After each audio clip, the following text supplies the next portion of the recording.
Ya seperti itu. Jadi sebenarnya jurusannya, cuman memang kalau dari dulu sejak kuliah itu saya punya punya kayak minat yang cukup besar itu di programming. Gitu. Jadi kalau mungkin teman yang lain ada yang kursus bahasa Inggris, saya coba kursus komputer. Oh udah waktu itu? Kalau saya lebih senang di programming, dan saya nggak suka networking gitu.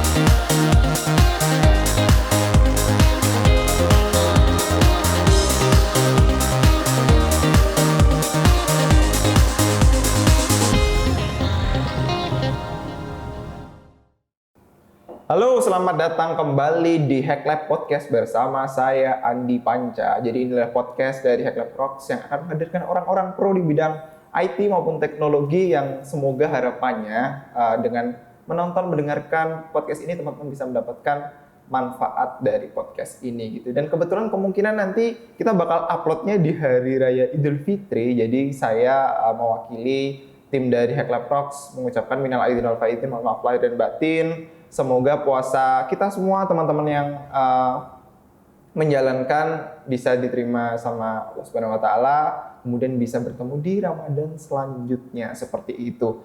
Oke. Aku lumayan excited buat episode kali ini karena mungkin ini salah satu yang saya tunggu-tunggu karena narasumber kita kali ini adalah beliau ini bekerja di salah satu unicorn Indonesia yang pasti teman-teman sudah sangat familiar sekali dan pasti setiap hari menggunakan juga aplikasinya seperti itu. Jadi beliau ini bekerja di Gojek atau mungkin lebih detailnya di GoPay atau nanti kita bisa konfirmasi ke masnya secara langsung. Beliau ini adalah Cloud Automation Tech Lead dan merupakan infrastruktur engineering di GoPay Indonesia. Halo Mas Denny Prastia, benar ya Mas? Benar. Oke. Halo. Ini panggilannya Jasut, itu panggilannya apa Mas? Itu ceritanya nggak panjang, tapi sebenarnya dimulai dari dulu tuh ada Twitter ya. Dulu Twitter kan sangat ramai awal-awal gitu. Bener. Kemudian teman-teman pada punya ID masing-masing. Terus kan kalau Denny itu kan umum ya udah banyak Denny, gitu. Nah cara bahkan saya menemu beberapa orang yang namanya exactly sama huruf per huruf dengan itu. Sebenarnya aku nyari ID yang lain, ketemulah Jasut itu. Walaupun kalau nggak salah itu tuh dulu tuh kayak singkatan, tapi aku lupa itu. Lupa udah lupa karena sudah cukup lama ya. 2009 kalau nggak salah. Berarti ini manggilnya aku Mas Jasut nggak apa-apa nih? Boleh. Oke, aku Mas Jasut aja. Oke, mungkin sebelum kita bakal mengorek-orek gimana perjalanannya Mas Jasut, mulai dari mungkin nanti kita ngomongin dari kuliah mungkin ya sampai perjalanan karir sampai gimana bisa kerja di salah satu unicorn di Indonesia. Mungkin Mas bisa perkenalan dulu ke teman-teman. Kita panggilnya Rockstar nih Mas. Wah, Rockstar. Jadi bisa perkenalan dulu, bisa mungkin diceritain dulu sekarang kesibukannya lagi ngapain aja, monggo silakan. Oke, ini saya nggak tahu ngomong selamat malam atau waktu apa aja teman-teman yang kita nggak tahu nanti uploadnya jam berapa juga. Oke, perkenalan tadi dikenalkan sedikit dari Mas Andi Panca ya. Yes. Berarti kalau yang Hari Panca itu rambutnya nggak ada. Tidak ada hubungannya sama sekali Mas dengan saya. Oke, jadi saya sekarang jadi tech lead di salah satu tim di GoPay. Ngurusin infrastruktur sebenarnya, kayak ngurusin cloud, kayak ngurusin server segala macam. Seperti itu sih Mas sebenarnya. Dan di Gojek sendiri sebenarnya Gojek sama GoPay sama aja, maksudnya kan kalau Gojek sendiri itu perusahaannya lebih besar, GoPay itu salah satu bagiannya yang cukup besar juga gitu. Dan saya lebih fokus di GoPay. Itu kerja sudah mulai dari 2017, jadi termasuk orang lama di 2017 ya. Salah satu orang lama karena ya lebih banyak juga yang lebih lama dari saya ada, tapi mungkin sekarang jumlahnya jadi lebih sedikit. Maksudnya karena yang lebih baru itu lebih banyak. Kan saya masuk itu ketika engineer-nya itu belum sebanyak sekarang. Sekarang mungkin bisa 2 kali atau 2,5 kalinya dari yang awal ya. Oke, mungkin paling pertama yang saya tanyakan adalah ini mewakili teman-teman juga sih mungkin. Mas, apakah mahasiswa fresh graduate untuk masuk kerja di Gojek atau GoPay sendiri itu susah? Nah, gini. Saya sebenarnya di tim saya sendiri itu ada fresh grade itu kalau nggak salah ada beberapa, cukup banyak juga. Jadi kalau nggak salah itu kalau nggak 4 atau 5 gitu jadi tim. Saya kan ada tim kecil mungkin 8 orang, itu namanya cloud automation. Kemudian ada tim besar namanya infrastructure engineering, itu yang sampai 25-an orang gitu. Nah di infrastructure engineering ini yang fresh grade cukup banyak kok gitu. Maksudnya ya ada kalau mungkin 4 atau 5 orang. Tapi memang kalau seandainya mau masuk ke Gojek, kalau yang saya tahu kan dari GoPay ya, saya juga kadang-kadang ikut proses seleksinya begitu. Biasanya sih tidak kemudian apply diterima, tapi kita ada program seperti pertama intensif gitu. Biasanya sebelum lulus itu sudah ikut program internshipnya di kantor gitu. Oh, berarti sebelum lulus udah intern dulu intern dulu gitu, ada intern dulu. Kemudian ketika ada biasanya ada pembukaan itu untuk ikut bootcamp dulu. Jadi biasanya yang intern, walaupun itu sudah lulus juga kadang ada yang ikut intern dulu gitu. Kemudian nanti diikutkan, kita ada bootcamp internal. Saya beberapa kali jadi mentornya juga gitu. Terus habis itu dari situ akan dites lagi. Jadi memang tahapannya banyak. Tapi apa susah atau tidak? Enggak lah, gampang kok. Yang benar Mas. Ya, itu gampang. Nah, buktinya ada yang masuk kan kalau. Iya, benar juga sih kan. Ya, maksudnya itu mungkin apakah gampang atau enggak kan balik lagi ke masing-masing. Ya, jadi teman-teman kalau misal tertarik gitu, mungkin bisa join internnya dulu ya. Internnya dulu ya. Teman-teman yang mau lulus boleh dicari internnya dulu, informasinya bisa dicari di Gojek seperti itu. Iya, keywordnya Go Academy. Go Academy. Go Academy, mungkin bisa di googling Gojek Go Academy gitu. Nanti biasanya ada kapan ada bukan intern, bagaimana proses masuknya, proses prosedurnya gitu biasanya ada semua. Oke, lengkap lah ya teman-teman, tinggal googling aja, jangan malas untuk membaca. Oke, sebelum kita bahas lebih lanjut, ini aku coba tarik ke belakang lagi soal perjalanannya Mas sampai akhirnya di posisi sekarang. Mungkin dari kuliahnya di UAD. Kampusnya belakang ini? Oh iya benar, UAD belakang sini. Oh iya benar ya. Benar. UAD, kampus 3 ya. UAD terus lanjut S2 di UGM. Ya. Itu jurusannya udah IT. Kalau di S1-nya itu teknik informatika ya, TIF gitu. Kemudian S2-nya ilmu komputer gitu. Ya seperti itu.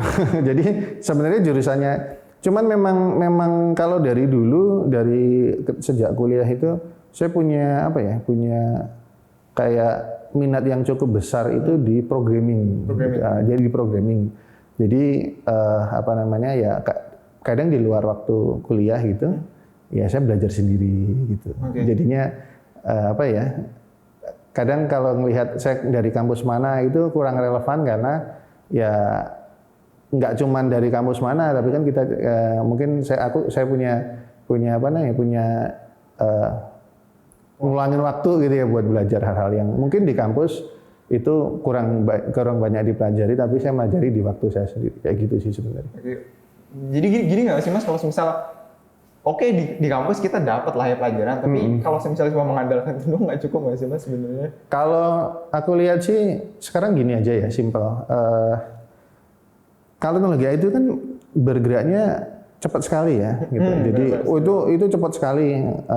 Bisa dibilang kalau kita nggak ngikutin setengah tahun aja kita udah ketinggalan banyak gitu. Nah, sedangkan kalau di kampus sendiri kan memang tugasnya kampus itu kan ngajarin yang dari basic.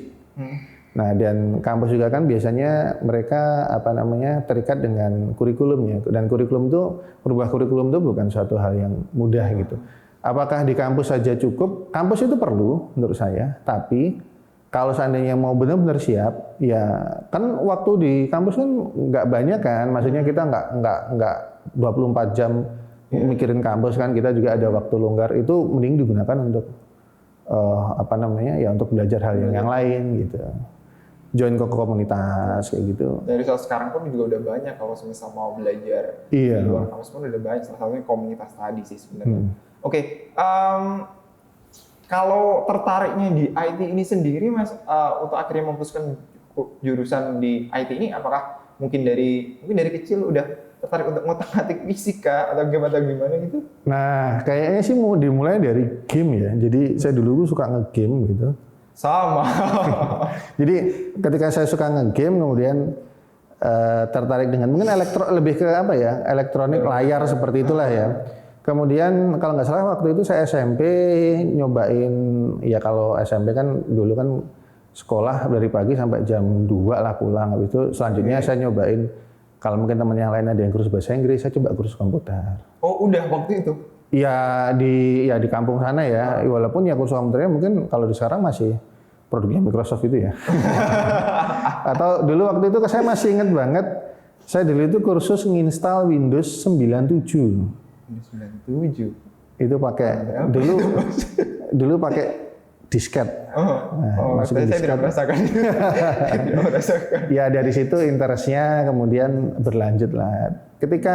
Bahkan ketika SMA pun saya masih ingat, saya dulu itu ketika SMA sudah langsung punya, pokoknya saya ingin kuliah di Jogja waktu itu. Karena kakak saya dulu kuliah di Jogja, kemudian lulus dari Jogja, kemudian saya melihatnya mungkin Jogja sebenarnya enak. Dan karena itu dekat dengan saya punya mbah di Klaten gitu. Jadinya walaupun saya aslinya kan Sumatera ya.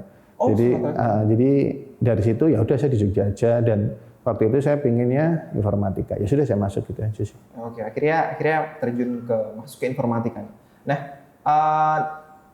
di IT gitu kan banyak nih ketika kita masuk ke jurusan informatika itu kan pemilihannya itu banyak, dalam artian bisa jadi programmer, bisa jadi desain dan lain sebagainya. Waktu kuliah itu Mas interestnya di gimana? Waktu itu memang dari awal malah saya tuh waktu dulu tuh ya, kalau dulu itu desain kurang. Waktu itu kan saya 2004 ya. Jadi waktu desain tuh kurang, maksudnya mungkin kebutuhan desain waktu itu belum sebanyak sekarang. Jadinya belum ada pembagian khusus untuk itu gitu. Kalau nggak salah dulu, kalau saya nggak salah ingat itu ada yang pokoknya fokusnya biasanya programming sama networking. Sama satu lagi saya lupa. Nggak tahu ya. Itu kayaknya ya yang saya ingat pokoknya 2 itu gitu. Nah, kalau saya lebih senang di programming, dan saya nggak suka networking lah gitu. Walaupun pada kenyataannya ya ternyata dua-duanya itu setidaknya perlu ngerti lah gitu. Itu sih. Oke. Terus setelah lulus nih Mas, perjalanannya akhirnya sampai di titik sekarang. Boleh diceritain ya setelah lulus, kerja di mana dan sebagainya. Mari cerita real life dari kehidupan. Ini jadi agak panjang ya. Setelah lulus, saya sebenarnya sebagian besar waktunya itu freelance. Enggak, di beberapa kali itu freelance, dan waktu itu sambil kuliah gitu. Enaknya anak IT gitu ya bisa freelance sambil kuliah? Ya enggak enak juga, karena S2 saya menyelesaikan S2 itu waktunya lebih panjang dibandingkan S1. Itu jangan ditiru. Jadinya ya itu, tapi sebenarnya kalau saya lihat teman-teman tuh ada yang bisa kerja dengan kuliah dan itu bagus. Mungkin saya aja tidak sebagus itu waktu perlu itu. membagi waktu juga sih ya. Nah itu ketika itu saya beberapa kali freelance ya, programming lah. Mungkin ada teman yang punya project ngajakin. Waktu itu sebagian besar saya itu codingnya pakai coding Java gitu. Terus habis itu saya diterima di daftar di satu perusahaan. Waktu itu perusahaannya ada di Jakarta, tapi saya kerjanya di Jogja. Beberapa kali seperti itu. Kalau nggak salah itu saya pernah kerja di perusahaan Singapura, tapi saya kerjanya di Jogja. Gitu. Terus ada beberapa startup di Jogja juga saya pernah ikut gitu. Ada juga perusahaan Jakarta sebenarnya, tapi punya kantor di Jogja. Saya juga pernah kerja di situ. Jadi agak banyak portfolionya, maksudnya sempat pindah beberapa kali. Sampai akhirnya waktu itu kalau nggak salah saya menyelesaikan S2 gitu. Terus habis itu saya memutuskan saya pengen nyobain deh kerja di pindah tempat gitu. Waktu itu saya kemudian ke Jakarta dan saya kerja di Gojek sampai sekarang. Seperti itu sih. Oke. Enak sih waktu tadi. Berarti kan sempatnya dari perusahaan Singapura itu berarti remote kan ya? Iya remote ya. Dan di Jogja. Berarti kerjanya bisa pakai kolor dan dapat gajinya dolar gitu nggak sih Mas? Ya sebenarnya kan bisa dibilang seperti itu. Tapi kan mau gaji mata uang apapun kan akhir-akhirnya tergantung nilainya berapa. Ya juga Dolar, sih. tapi kalau dolarnya kalau di-convert ke sini kecil Sama ya aja. sama aja gitu. Oke. Kalau ini Mas,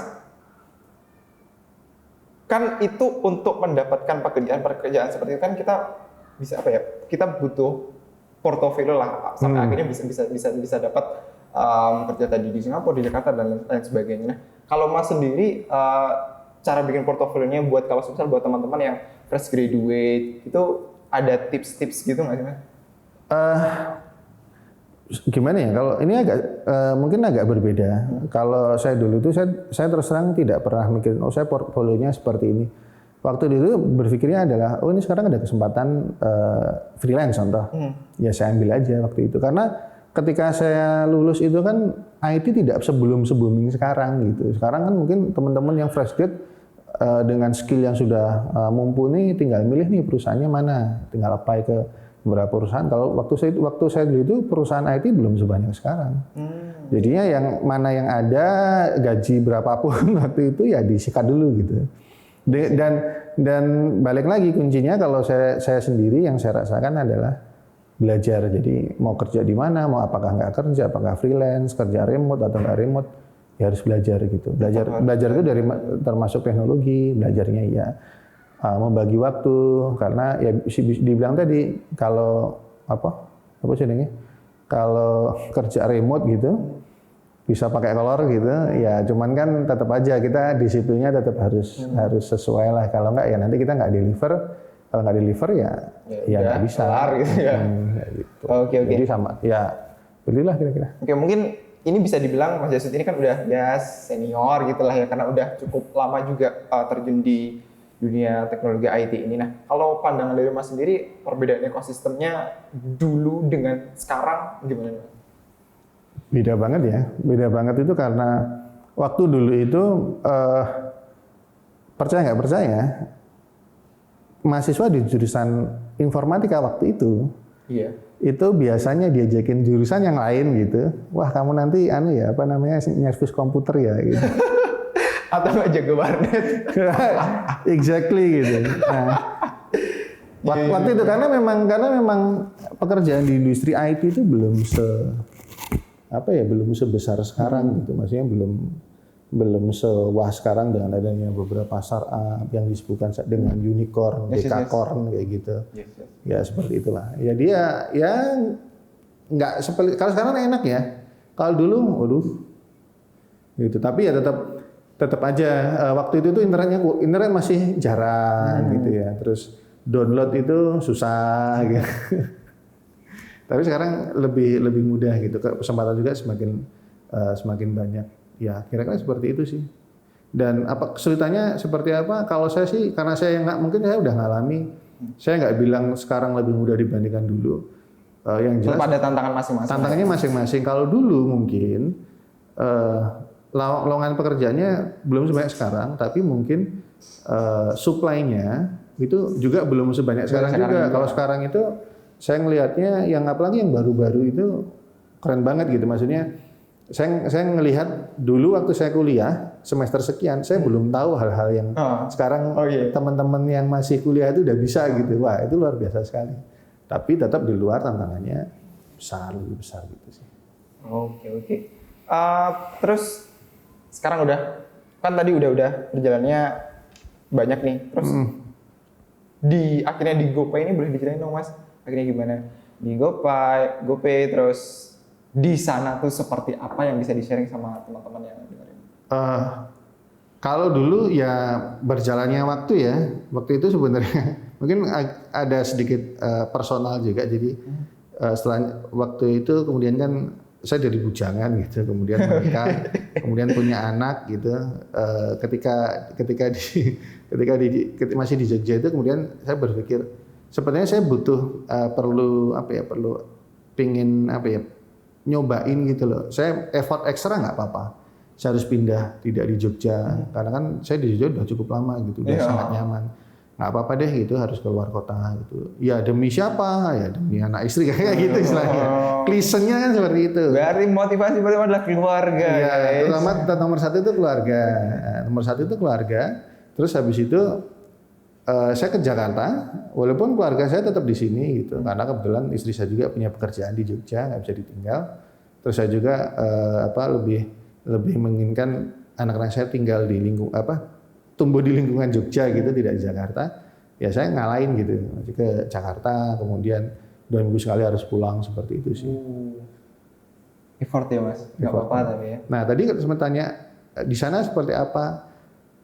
Kalau di sana sendiri, kalau saya pengalaman pribadi, saya join ketika waktu itu 2017, Gojek dan GoPay belum sebesar sekarang. Kalau nggak salah itu GoPay belum ada. Dulu kalau nggak salah baru mulai ada GoPay. Jadi sebelum GoPay itu ada namanya Gojek Wallet kalau nggak salah. Iya kayaknya. Ya. Saya juga nggak tahu karena dulu saya sebelum masuk Gojek saya nggak pakai Gojek juga. Aduh, apakah ini boleh karena waktu itu kan layanannya belum sebanyak sekarang, sebanyak sekarang kan gitu. Nah ketika masuk ke sana, waktu pertama masuk saya belum langsung di GoPay, ada tim lain gitu, saya di tim lain. Kebetulan ketika masuk saya udah jadi titelnya kayak seperti ya senior kayak gitu. Walaupun sih sebenarnya kalau di kantor senior junior itu sama aja kan, kerjaannya tetap bagi-bagi. Nah habis itu kalau nggak salah cuma 3 bulan atau berapa bulan itu saya pindah ke tim awalnya GoPay. Kayak gitu. Berarti emang masih benar dari awal banget di GoPay ya? Iya, awal banget di GoPay. Ya GoPay sudah jalan beberapa bulan sih, kemudian saya join ke tim itu sampai sekarang gitu.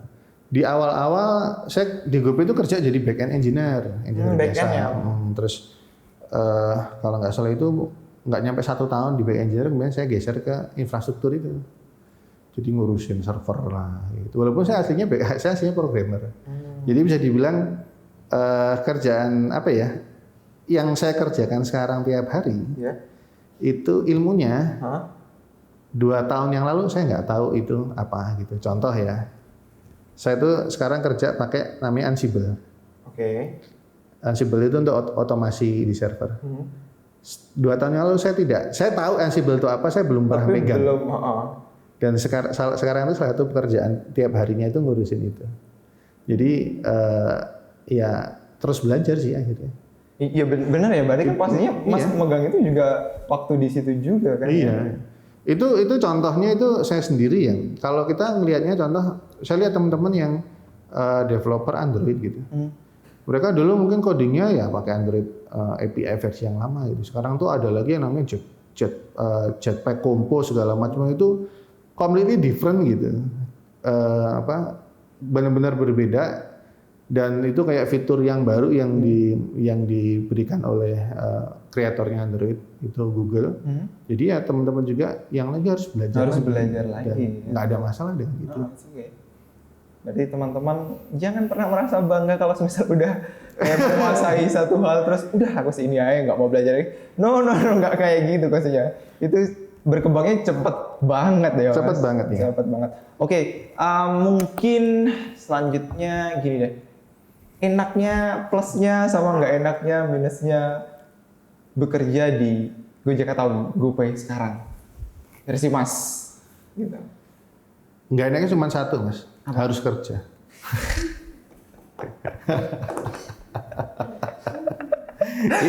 Oke. Enaknya banyak ya. Boleh Mas di-sharing enaknya apa biar teman-teman jadi termotivasi untuk semakin bisa beli sepeda Mas. Enaknya. Oh iya BTW, Mas Jasid ini sangat suka sekali bersepeda. Ya setahun terakhir sih. Ya enaknya banyak ya. Kalau ngomongin salary ya, saya nggak bilang salary saya besar, tapi mungkin Gojek sudah bisa memberikan salary yang buat saya cukup kayak gitu. Terus ada benefit yang lain seperti asuransi kesehatan segala macam. Itu menurut saya yang mungkin nilai plus yang di Gojek yang mungkin di tempat lain bukan belum ada. Mungkin beberapa kayak insurance itu di tempat lain mungkin belum sebagus Gojek. Terus di Gojek juga kan memang kerja di sana semua engineer itu di-encourage untuk belajar. Jadi dikasih ruang untuk belajar gitu loh. Beratnya kalau hanya 100% waktu kerja itu ada 80% untuk kerjaan, 20% untuk mempelajari sesuatu. Bahkan Bahkan ada di mana di kantor tuh ada kayak divisi untuk masalah learning segala macam. Itu ada. Terus selain itu juga karena memang Gojek itu perusahaan yang fokusnya apa ya? Kalau saya kayaknya itu result based ya. Result based itu dalam arti ya kalau memang ada kerjaan, yang penting kerjaan selesai dengan bagus. Ya nggak peduli, maksudnya nggak harus fingerprint, nggak harus ngantor gitu. Yang penting kerjanya kelar ya. Ini kerjanya kelar gitu. Kelar juga itu nggak cuma selesai gitu aja, tapi kan ada kualitinya harus tetap dijaga segala macam. Dan apa ya? Bukan Bali kemudian bisa kerja di rumah, kemudian bisa slacking off, nggak bisa juga, karena memang untuk bisa kerja dengan baik, hasilnya maksimal, kan tetap harus apa ya, tetap komunikasi dengan teman gitu. Jadinya ya harus belajar juga gimana cara komunikasi yang baik dengan teman juga gitu.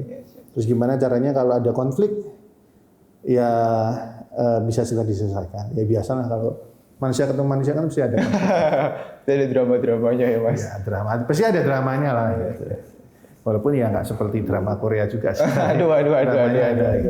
Oke. Berarti Mas remote kah di Jogja? Sejak pandemi ini 100% di Jogja. Tapi sebelum pandemi, saya biasanya mundar-mandir. Jadi ada waktu di Jogja, ada waktu di Jakarta. Itu memungkinkan karena memang tim saya waktu itu memungkinkan gitu. Jadi tim saya sendiri itu di infrastruktur engineering yang sebelumnya namanya GoPay System, ngurusin sistem kayak apa yang di GoPay itu. Memang kita mau nyoba gini. Jadi salah satu teman saya itu yang manajer infrastruktur engineering, jadi bisa dibilang atasan saya gitu. Itu punya ide awalnya. Kita cobain yuk gimana kalau GoPay System yang sekarang namanya infrastruktur engineering, timnya mengganti nama. Kalau kita nyobain kayak GitLab, kalau teman-teman pernah tahu GitLab itu full remote mereka. Jadi nyobain tim kita itu remote duluan. Itu sebelum pandemi. Sebelum pandemi. Dan akhirnya implementnya di pandemi. Dan ya sebelum ini udah membiasakan. Kemudian pandemi kita ya unfortunately ada pandemi. Gitu. Fortunately kita udah siap. Jadi sampai dibecandain, jangan-jangan kamu dukun gitu. Istilahnya kayak gitu bisa. Wah. Oke, bisa melihat masa depan jangan-jangan bentar lagi. Walaupun sebenarnya kalau yang saya tangkap dari maksudnya dia juga sering ngobrol gitu. Sebenarnya inginnya kalau seandainya timnya sudah remote friendly, kalau kita nanti bisa harus hiring engineer yang tidak ada di Jakarta, mungkin tidak di India gitu. Kan kantornya di India juga. Itu bisa gitu loh walaupun dia remote. Tapi kenyataannya sekarang ketika udah pandemi, hampir semua orang harus bisa bekerja secara remote. Ya sudah, sama saja. Akhirnya kebetulan banget ya. Kebetulan banget. Oke, siap. Itu mungkin pengalaman Mas Jasad di Gojek. Tapi aku agak gagal fokus juga Mas sama bajunya jenengan nih. Oh ini. Apa ini Mas? Oh enggak, ini kalau teman-teman buka ini decoding salah satu kayak learning platform ya. Aku yakin teman-teman anak itu pasti sudah tahu. Mungkin ada yang tahu. Sebenarnya saya nggak berniat pakai, tapi karena memang salah satu hoodie saya yang paling bagus karena baru dikirimin. Kebetulan beberapa kali eventnya di coding kan suka ada event sama sekarang Kemenparekraf ya, dulu kan Bekraf. Nah itu kayak BDD kalau nggak salah, Bekraf Develop. Mau ada deh ini BDD deh. Kayaknya itu. Nah saya beberapa kali ngisi jadi speaker kayak gitu, terus jadinya ya kadang-kadang dapatlah hoodie kayak gitu sih. Dan tadi sih sebelum kita mulai tag podcast, tadi aku sih sempat ngobrol-ngobrol ya sama Mas Jas, dan ternyata ada informasi yang aku yakin teman-teman sangat senang sekali untuk mendengarkannya karena ini berhubungan dengan hal yang gratis. Boleh Mas di-sharein Mas kira-kira apa yang kita bahas tadi? Jadi kemarin itu kan saya bantuin di coding gitu. Detailnya mungkin lebih ke kayak masalah yang ngisi acara segala macam. Terus dibilangnya, Mas kalau seandainya nanti sama apa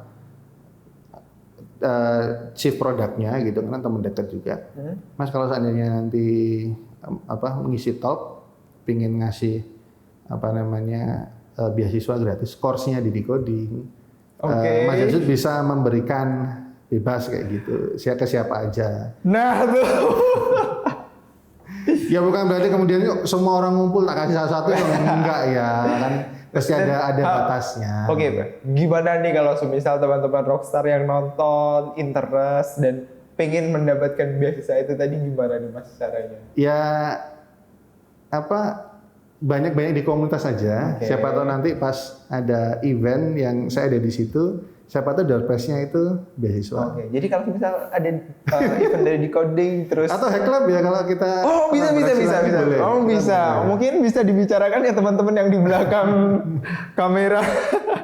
Nah, mungkin bisa dicek informasinya Pak Men kalau misal ada event, ada Mas Jasu, speakernya langsung join aja. Siapa tahu nanti dapat beasiswa decoding dari Mas Jasu seperti itu. Oke, mungkin terakhir nih Mas, next-nya Mas Jasu ini mau ngapain? Mungkin plan besar kedepannya kira-kira yang mungkin bisa ditunggu sama teman-teman semua apa? Plannya apa ya? Terus terang kok saya sekarang nggak punya kayak semacam plan besar gitu. Saya nggak tahu. Mau bikin podcast mungkin? Belum tahu juga. Belum tahu tapi yang jelas saya ingin lebih banyak lagi kontribusi ke komunitas. Yang nggak tahu apakah nanti itu lebih sering sharing, lebih sering ngisi talk atau mungkin bikin bukan podcast mungkin ya kayak streaming atau tutorial atau something lah kayak gitu. Ya kayak gitu aja. Tapi kan sekarang juga kan lumayan aktif kan di komunitas. Di komunitas juga lumayan aktif. Jadinya ya mubeng di situ aja. Biasanya saya itu nongkrong di Telegram group GVM Indonesia, itu komunitas teman-teman yang coding Java gitu, sama yang di Kotlin Indonesia. Jadi gabung aja, ketik aja Kotlin ID di Telegram. Di Telegram atau di Facebook, tapi Facebook itu biasanya nggak terlalu aktif, biasanya di di Telegram yang banyak. Apa tadi Mas di Telegram bisa sekali lagi? GVM Indonesia. GVM Indonesia dan Kotlin ID. Sama satu lagi itu CNCF Indonesia. Itu pokoknya yang teknologi kayak Kubernetes, Docker segala macam gitu sih. Oke, siap. Mungkin teman-teman yang interesting langsung di-search aja di Telegram. Oh iya, sama ID saya di Telegram tuh @jasud. Tuh. Udah itu aja, nanti kalau mau tanya-tanya monggo, nggak apa-apa. Ya tuh. Bisa. Poin. Siap. Thank you banget Mas Jasud udah cerita buat di podcast episode kali ini. Thank you banget udah menyempatkan waktunya.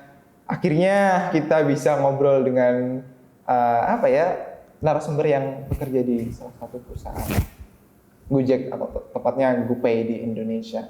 Terima kasih juga buat teman-teman yang udah menyaksikan episode kali ini sampai menit terakhir. Jangan lupa juga cek di Instagram ataupun website kita @hacklab_rocks Instagramnya, terus websitenya hacklab.rocks. Teman-teman di situ juga bisa daftar jadi member Hacklab Rocks. Tinggal daftar aja di situ, nanti teman-teman buat benefit-benefit dari Hacklab seperti itu. Terus kalau misal teman-teman ada rekomendasi atau pengen mendatangkan narasumber siapa gitu, mungkin bisa drop di kolom komentar di bawah. Mungkin itu dari saya. Oh ya, karena kita uploadnya di YouTube Mas, kita juga minta tolong bisa di like, comment, dan subscribe kalau subscribe itu gratis. Oke, mungkin itu cukup dari kita. Sekali lagi, karena ini uploadnya di Idul Fitri Mas kayaknya. Jadi sekali lagi minal aidin wal faizin, mohon maaf lahir dan batin. Sampai jumpa di video selanjutnya. Bye bye.